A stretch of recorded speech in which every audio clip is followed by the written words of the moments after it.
Boa noite aos telespectadores da TV Floripa, canal 4 da NET, e aos internautas que nos acompanham pelo site www.tvfloripa.org.br. Meu nome é Matheus Felipe de Castro e estou aqui apresentando mais um programa Justiça com vocês na noite de hoje. E eu gostaria de debater uma temática muito importante que vem sendo fomentada pelos canais de informação, principalmente porque no mês de junho de 2013, o nosso mês que acaba neste momento, nós tivemos grandes manifestações populares por todo o Brasil. Milhares ou até mesmo milhões de pessoas foram às ruas exigir os seus direitos, reivindicar e lutar por um Brasil melhor, por uma política mais justa, mais honesta e mais direcionada à realização das finalidades constitucionais do Estado brasileiro. Essas manifestações, extremamente louváveis, indiciam uma participação muito maior do povo nas definições das diretrizes fundamentais da política brasileira e devem ser louvadas. Os políticos brasileiros devem se acostumar com o povo na rua e com o povo no poder, visto que a Constituição da República garantiu que nós vivemos numa soberania popular. Todo poder emana do povo e em seu nome é exercido. E é nesse contexto de grandes manifestações, nesse contexto do povo na rua, que eu quero debater com vocês aqui hoje o tema tão importante da reforma política. Sim, a reforma política que acabou sendo pautada pelos meios de comunicação e também pela Presidente da República, na medida em que o povo na rua exigiu um sistema democrático e eleitoral mais transparente e com muito mais lisura. É essa temática que eu gostaria de trabalhar aqui hoje com vocês. O modelo político brasileiro foi definido pela Constituição Federal de 1988, logo após um longo período de ditadura militar que se estendeu entre os anos de 1964 e 1985. Como todos nós sabemos, o presidente constitucional João Goulart acabou sendo deposto por um golpe militar, patrocinado inclusive com financiamento dos Estados Unidos, da CIA, naquele momento, e momento onde se implementa no país uma ditadura que se prolongaria por muitos anos, fundamentando-se no terror, na tortura, no assassinato e no desaparecimento de presos políticos. Daí que a nova república, ou seja, o Estado que nasce com a redemocratização brasileira, nascido em 1985 com a eleição de Tancredo Neves, ainda pelo colégio eleitoral, quando ele derrotou o candidato oficial da ditadura militar, então Paulo Salim Maluf, teve como uma das suas primeiras medidas exatamente o chamamento de uma Assembleia Nacional Constituinte, com a finalidade de criar uma nova Constituição, uma nova ordem jurídica e de garantir firmemente a democracia e os direitos fundamentais dos cidadãos, até mesmo porque no período anterior as torturas e os desaparecimentos haviam violado de forma muito flagrante todos os direitos humanos do povo brasileiro e dos democratas e das democratas que lutaram por justiça e por redemocratização.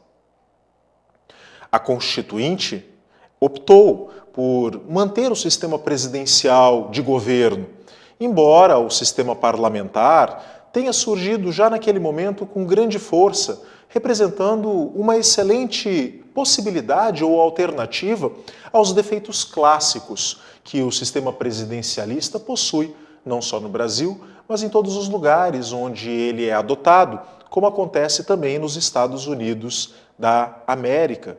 Como nós sabemos, os países europeus preferem o parlamentarismo, mas o nosso sistema presidencialista acabou sendo influenciado em muito pelos Estados Unidos da América e aqui nós o adotamos desde a proclamação da República. Nossa Constituição acabou por adotar, no entanto, princípios básicos do parlamentarismo, mas com o presidencialismo e o que acabou gerando um fenômeno que os cientistas políticos brasileiros, de uma forma em geral, chamam de presidencialismo de coalizão. O que seria esse presidencialismo de coalizão?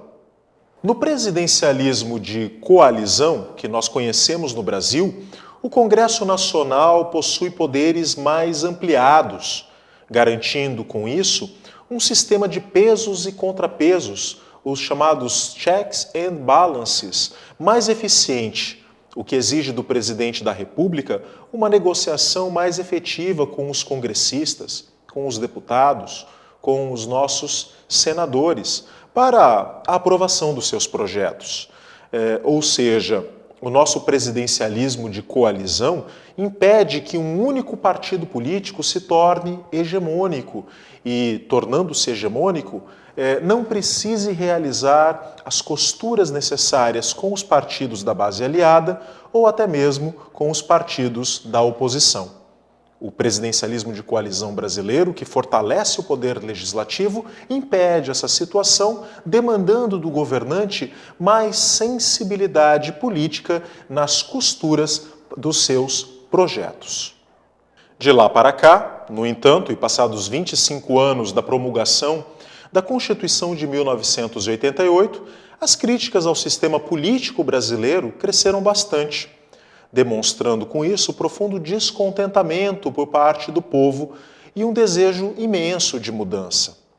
Na sequência das manifestações populares que mobilizaram multidões nas ruas e praças de todo o país durante o mês de junho, o Brasil está agora imerso em importante embate político e social pela realização de reformas estruturais. O atual sistema político brasileiro possui defeitos, mas também possui muitas virtudes. Nós poderíamos dizer que as suas virtudes principais são as seguintes. Primeiro, a adoção do sistema eleitoral majoritário para a escolha do chefe do Poder Executivo. O que significa um sistema majoritário? Significa que será eleito aquele candidato que possuir o maior número de votos. Simples assim. 2. Adoção do sistema eleitoral proporcional para a escolha dos parlamentares de todos os níveis. O que significa o sistema proporcional? Significa que, ao contrário do Poder Executivo, onde é escolhido apenas o candidato que obtém mais votos, no sistema proporcional há uma divisão igualitária na sociedade brasileira das cadeiras do Poder Legislativo, garantindo que todas as minorias sociais estejam representadas nas câmaras de vereadores, nas assembleias legislativas e também no Congresso Nacional, mais especificamente na Câmara dos Deputados, eis que o Senado Federal também é composto ou realizado pelo voto majoritário do povo brasileiro. E uma última virtude que nós poderíamos aqui proclamar é a filiação partidária como condição de elegibilidade.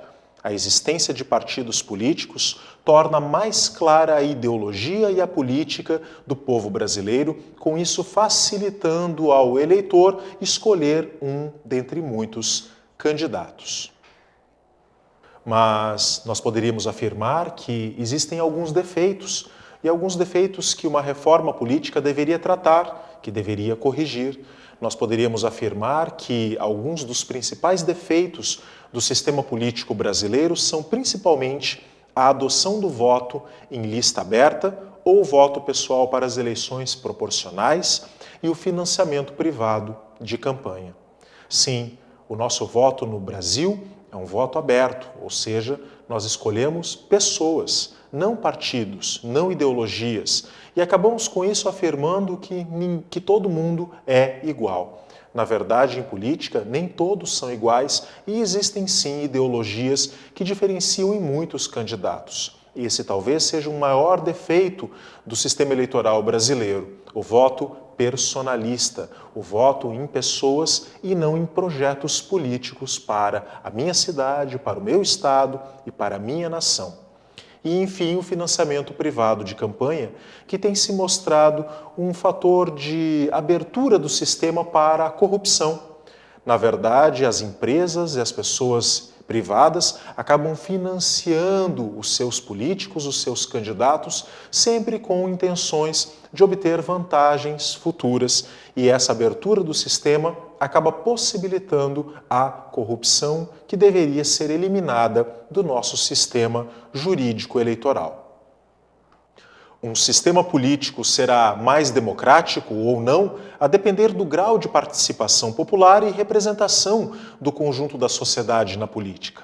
No Estado liberal, é evidente, essa possibilidade será sempre relativa e restrita. Mas não cabem dúvidas de que um sistema eleitoral mais democrático e que é aquele que assegura o voto universal, direto, secreto e proporcional, com ampla liberdade de organização partidária, total autonomia desses na gestão de seus assuntos internos e sem cláusula de barreira. O sistema eleitoral proporcional é o que assegura a representação de todos os setores políticos, inclusive os minoritários, porque se baseia na distribuição das cadeiras de vereadores, deputados estaduais e deputados federais em proporção aos votos obtidos pelos partidos ou coligações partidárias, não excluindo as minorias sociais.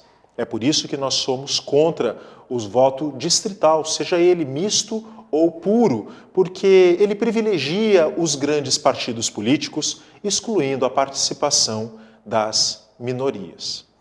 Daí que uma reforma política progressista no Brasil deva principalmente manter o sistema majoritário para a eleição dos membros do Poder Executivo, o sistema proporcional para as eleições dos membros do Legislativo, mas adotando duas medidas importantes: o voto em lista pré-ordenada e o financiamento público de campanha. Com o voto em lista pré-ordenada, fortalece-se os laços ideológicos dos partidos políticos, permitindo ao povo não mais votar em pessoas, mas votar em projetos políticos para a sua cidade, para o seu estado e para o seu país. E o financiamento público de campanha, tornando crime o financiamento privado de campanha, seria uma porta fechada à corrupção no Estado brasileiro. Diante das grandes manifestações populares de junho deste ano, a Presidenta da República submeteu ao Congresso Nacional uma sugestão de plebiscito para questionar o povo brasileiro sobre as suas propostas. Por isso, é fundamental se informar, porque seremos todos questionados sobre essas importantes medidas que visam aperfeiçoar o sistema político brasileiro, garantindo que ele seja cada vez mais democrático e popular, baseado na lisura, na honestidade e na legalidade, com um viés democrático e cada vez mais popular. Eu quero aproveitar para mandar um grande abraço para os professores da Universidade Federal de Santa Catarina, mais especificamente para os professores de Teoria Política, os meus queridos professores Orides Mesaroba, Rogério Silva Portanova e Antônio Carlos Volkmer. Quero também mandar um abraço para todos os professores da minha instituição, representados na pessoa do professor Cancelier, o CAU, o chefe do Centro de Ciências Jurídicas dessa universidade. Quero dizer que me orgulho muito em fazer parte desse time. Nosso programa semanal vai chegando ao fim e eu quero sempre aqui estar debatendo com você, telespectador, as grandes questões do povo brasileiro, da nossa nação brasileira, do nosso estado de Santa Catarina e do nosso querido município de Florianópolis. Participe! Mande a sua pergunta, mande a sua sugestão para o nosso programa. Está aparecendo aí embaixo da sua tela, no rodapé, o meu e-mail pessoal, mateus.tvfloripa@gmail.com. Mande sua pergunta, mande sua sugestão pessoal para futuros temas de nossos programas. Por hoje é só. Semana que vem eu estarei aqui com vocês mais uma vez apresentando o nosso programa Justiça. Até lá!